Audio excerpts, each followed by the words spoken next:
Ahojte priatelia záhradkári.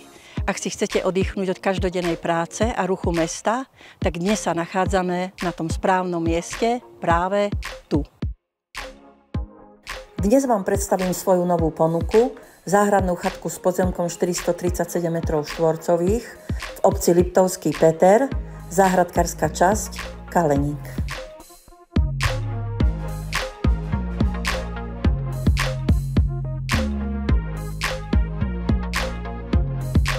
Do záhradkárskej časti sa dostanete autom na hlavné parkovisko, ale nie je problém dostať sa autom až priamo k podzemku.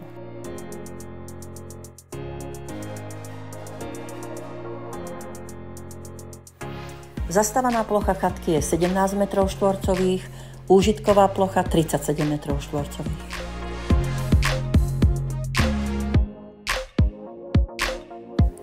Na pozemku sú vysadené jablone, hrušky, kanadské čučoriedky, černice, červený egreš a okrasné kvetiny ruže.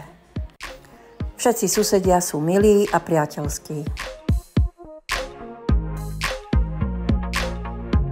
Elektrika nie je dovedená do záhradkárskej oblasti, je tu možnosť riešenia elektriky solárnymi panelmi.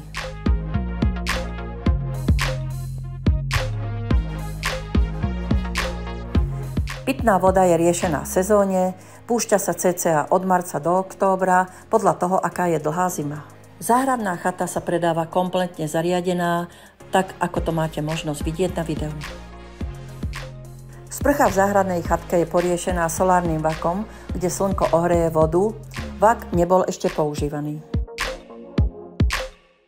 Vykurovanie je v piecke na pevné palivo, chatka je polovične podpivničená. Nebol by problém si chatku rozšíriť, zväčšiť, taktiež postaviť si altánok, záhradné posedenie alebo grill. Tak čo poviete, páči sa vám táto záhradná chatka v tomto krásnom prostredí? Ja verím, že určite áno. Volám sa Milota Balková, pracujem pre spoločnosť Durality a teším sa na vás.